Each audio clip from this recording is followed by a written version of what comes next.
this episode of Heart Path Podcast, we're going to talk about building confidence.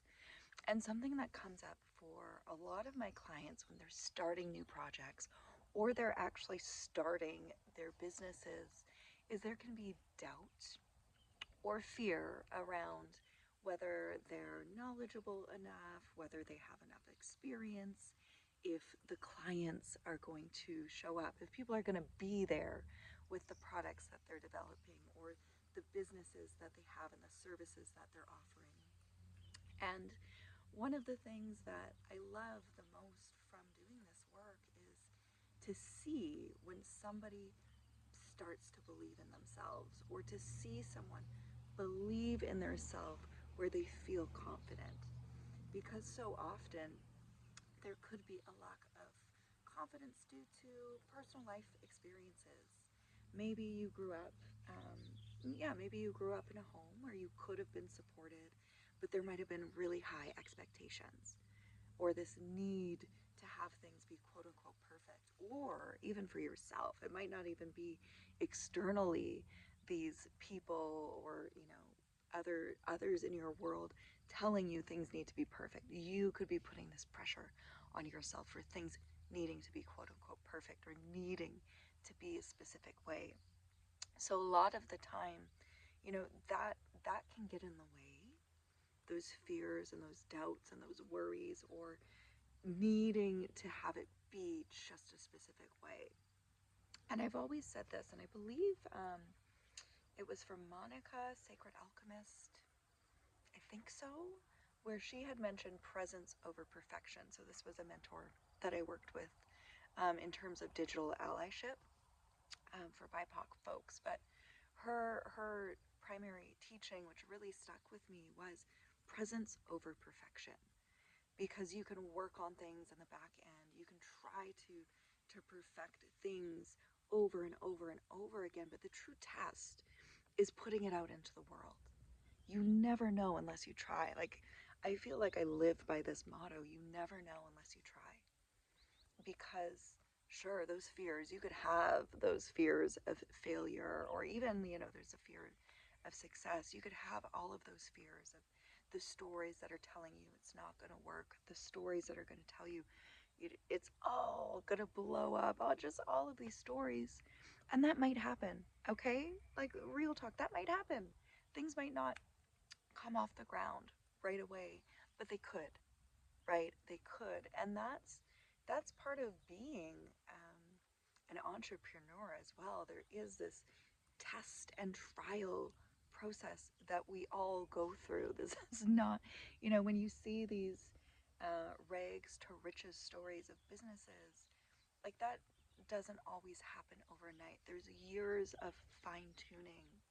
And even in life, right? Like the building confidence and believing in self, because there's a difference between confidence and inflated ego. There's a difference between confidence and being cocky. Like, when you're confident, there is a sense of trust in self. There's that belief in self, but it's genuine. Because when you have an inflated ego, yeah, you could be confident, but then it could even be extreme, right?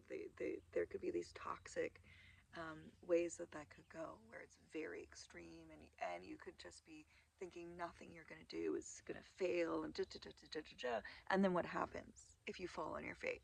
Then what happens? So the building confidence is a process where you might take these small steps towards your goals, your dreams, your desires.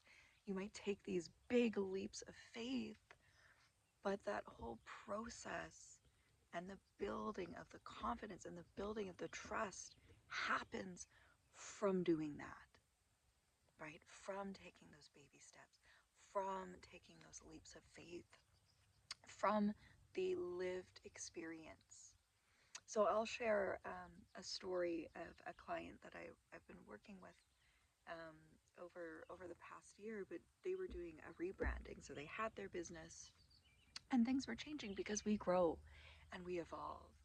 And they were going through a whole rebranding process to make their business be more authentic to them. Because when they first started, it was almost like, and it was like being a cookie cutter. They thought they had to have specific color palettes. They thought they had to do what all the other, pardon me, what all the other service providers were doing, because that's what you do. And can I just say, like, I've been there. I'll raise my hand. I've been there, and then once again, though, you kind of develop and understand what's yours. So for them, with their rebranding, they were really breaking free from those set expectations that they thought that they needed to have for their business. They were breaking free from the old templates that they had been using, and they wanted to really let their soul shine through.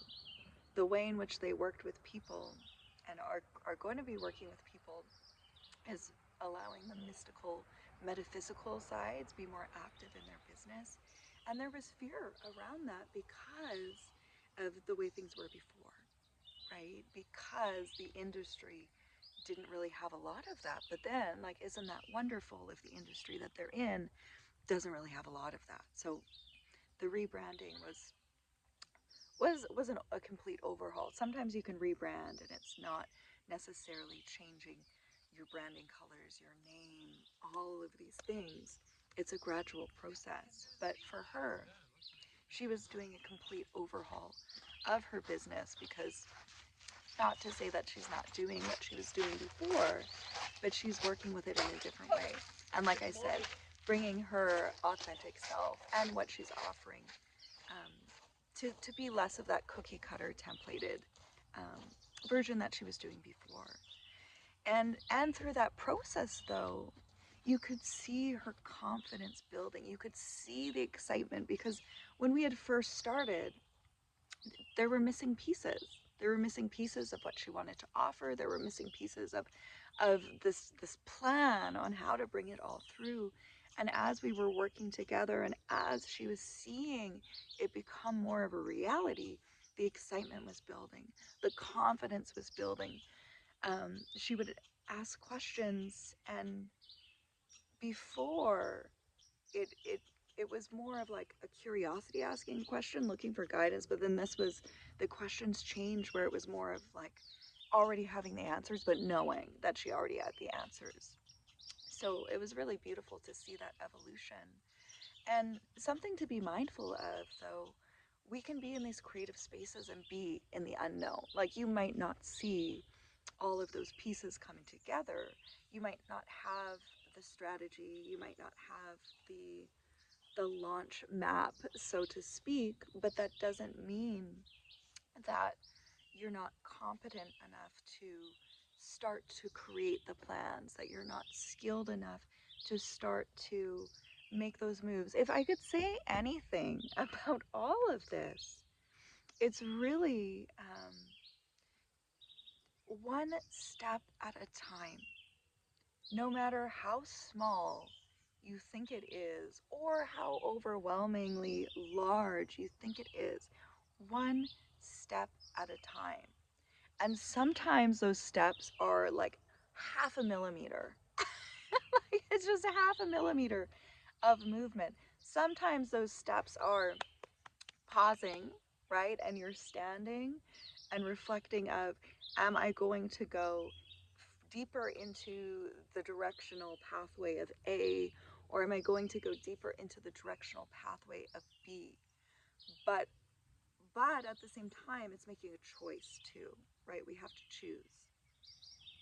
And something to be mindful of, if there's the lack of confidence, you don't believe in yourself, to really just strip away. Like, it's just stripping away all of those life experiences, lovingly letting go of all of those life experiences where you've been told you're not good enough, where you've been told you can't do things, where you've experienced failure. To look at that too, where you've experienced failure, but to strip it all away, because that could have been a different version of you. That was another place and time. Maybe even recently you've been going through hardship, and what feels like failure But is it even failure? Is it bringing you deeper into alignment with who you are, what's important to you in life, and ultimately being in tune with that divine plan for your life, God's plan for your life? So when we step outside of the fear and the worry, even placing hands on the chest and the heart and breathing and being in the heart space, and it's just where I'm saying stripping away all of those stories, letting go in your heart. Let's do this together. Actually, we're going to do, we could talk about it or we could do it. So let's put hands on the chest and the heart right now. And starting to find your breath, so inviting the breath to come in a way that feels natural and calm for you, that brings you comfort. And bringing your focus and attention into the chest and into the heart space. And starting to breathe in and out through the heart. So doing heart breathing, breathing in through the heart and out through the heart as if it were your lungs. And just inviting that loving presence of God, whoever that is for you, God, source divine, that source of all of creation, inviting that loving presence of God and the divine to be with you in your heart, to hold you. And within the heart space, you can say this silently or you can say this out loud.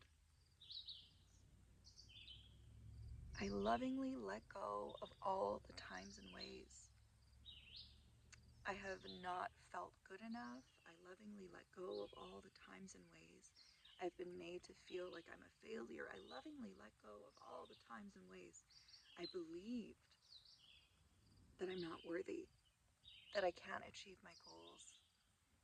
Taking a deep breath in and out.